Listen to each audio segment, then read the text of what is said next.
This is not advice. I'm not your advisor.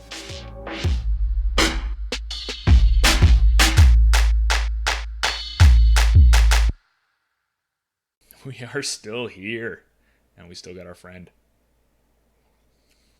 And now let's do some more questions. Dad died at 65, was older than mom. They were divorced. Can she collect his Social Security benefits? Your dad died a few years ago and was collecting Social Security benefits at the time. Your parents were divorced but have been married over 20 years. Good. 10 years is the number you got to get. He was 13 years older than your mom. Okay, so she's like 50, 55 right now. Oh, 56. Making her too young to collect Social Security. She's always been a higher wage earner. When your dad died, it was confusing. Your mom may be able to collect his benefits. Mom was saying some girls at work have told her they think she can collect something now. Okay, so this is really confusing, and divorced and deceased Social Security benefits are a total nightmare to navigate. But generally speaking, she has the option to claim benefits based off of what he earned. She's a higher wage earner. It's really tricky because her benefit should be higher than his, assuming it's true that she always earned more. And when they redid a bunch of the rules back in like 2016, they changed some of the ways where you can claim just a spouse or ex-spousal benefit. For divorcees and for people who are dead, they did leave some of those pieces around where you can claim on your ex-spouse's benefit but not be claiming your benefit early. That's the really important thing that she needs to be careful about. Is she probably wants to start her benefit close to her full retirement age, or maybe even at age 70. That's probably going to maximize what she gets, but she may be able to start collecting on his benefit earlier. She needs to be careful whatever she tries to claim, that it doesn't kickstart things too early. And I don't know how those work now that the rules have been all changed around. You probably need to find a specialist to find out what she can claim. But she's definitely entitled to claim something off of his benefit. The question is if she can do it without claiming her own at the same time and without reducing what she'll get in the future. Rental property versus S&P index fund. Simple question, but you're looking for some fresh opinions.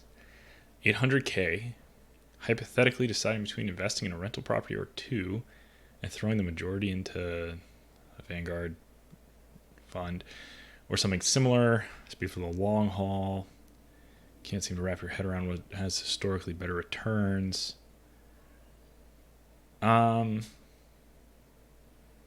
Yeah, it's really hard to say. Rental properties are all over the board. It really matters where you buy them, what the historical returns have looked like.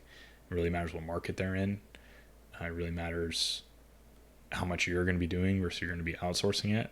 I mean, rental property that you're actually running, any commercial real estate or residential real estate, that's going to be a lot of work. And if you're going to outsource it, you have to factor in those costs, your returns. A lot of times they're very expensive. S&P index fund, sounds like you understand, kind of set it and forget it. Certainly real estate properties are more concentrated, right? $800,000 in one or two properties. It's going to have way more variance. It doesn't have nearly diversification, and you could put some leverage on it. You could borrow money against those properties. So you could buy, $1.6 million of rental real estate and have an $800,000 mortgage, and that might have really good looking returns if you put in a spreadsheet. So these two things are totally different. I say you need to understand what the rest of your picture looks like. You're interested in real estate. I don't think it's just about guessing what's going to have the better long-term returns. I mean, you should probably have some exposure to both, right? If ultimately that's what you want to have. And let's do a few more.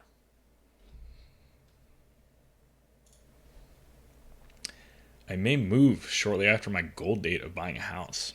Should I rent out the house, just sell it, or wait? Due to your significant other's career field, you may be required to move to another city once they graduate. Moving into a field that's highly trained, they'll be making more money than you will. Are they like a doctor or something? It's better to move where they'll be able to make the most amount of money. I mean, maybe. Your goal is to buy a house in 5 years. Why? If you do move, your full intention is to move back. I mean, if you and your significant other want to live there, maybe just try to get a job there if you can. Should you not buy a house and wait indefinitely? Should you buy out a house as soon as you can and keep it / rent it out? You have family that can help manage it. Do you really want to ask your family to help manage a rental property? That's a pretty big ask. Buy a house as soon as you're able, sell it. Yeah, you should definitely not plan to do that. You're going to get killed just on the transaction cost. That seems terrible. Yeah, I definitely would not do that. And the idea of like buying it and maybe leaving right away and renting it out and asking family to cover for you, that seems like a bad idea too. If you're going to move, I would not be buying property there. I would just save it up for when you're going to move back. But I mean, if they can get a job where you are and that's where you guys both want to be, even if they're making a little bit less money, I don't know why you wouldn't just do that. But it's not even clear to me why you want to buy this house so bad. It seems like you just have a kind of date that you're set on for no real reason. Got a raise that put you over the limit for the Roth IRA. Nice. Very nice. You're making 110K in 2019. You got a raise. You had automatic deductions of $500 into your 2020 Roth IRA, and it got pulled out of your checking account. You don't think you're eligible to use the Roth IRA now. I mean, you should double check the math and figure out where you think your income's going to be at the end of the year. You got to factor in whenever you're going to put in a 401k and stuff like that. But yeah, maybe you're right. But yes, you are supposed to take the money out before it goes up. It sounds like you already have a Roth. So what you actually need to do is you need to take the money out and you need to figure out if the account has gone up since the money went in there. So let's say you had, like, for example, $5,000 in the Roth account and you put $500 in with this paycheck. So now you have $5,500. I'm going to change my example. You have $4,500 in there and you put in $500. So your $500 is exactly 10% of the account. If the account went up by $10 since it went in there, then you have to take out $501. You have to take out the $500 you put in plus $1 of the growth. So kick that all out. It's just a distribution to correct an over contribution. But yeah, I've run the numbers before you actually do it. But you had $150,000, you're gonna have a hard time bringing it down. So it should all work. It's not a big deal. Corrective distributions happen all the time. My tax refund is higher if I itemize than if I take the standard deduction. Why?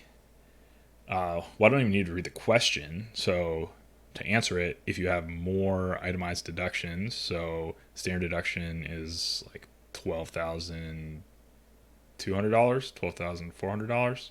It's right in there.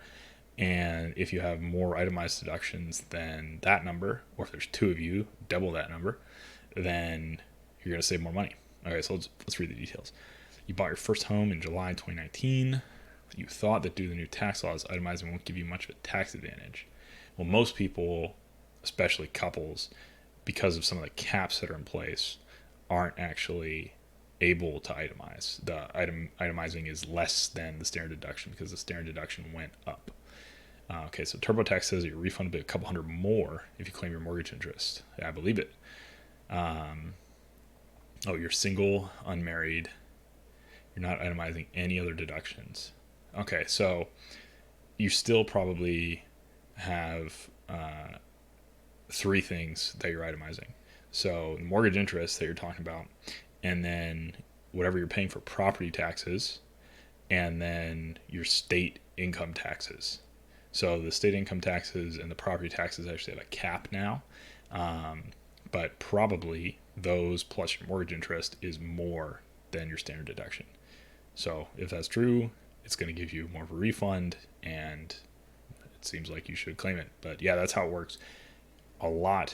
Many fewer people had itemized deductions higher than their standard deduction after they changed the tax law right at the end of 2017.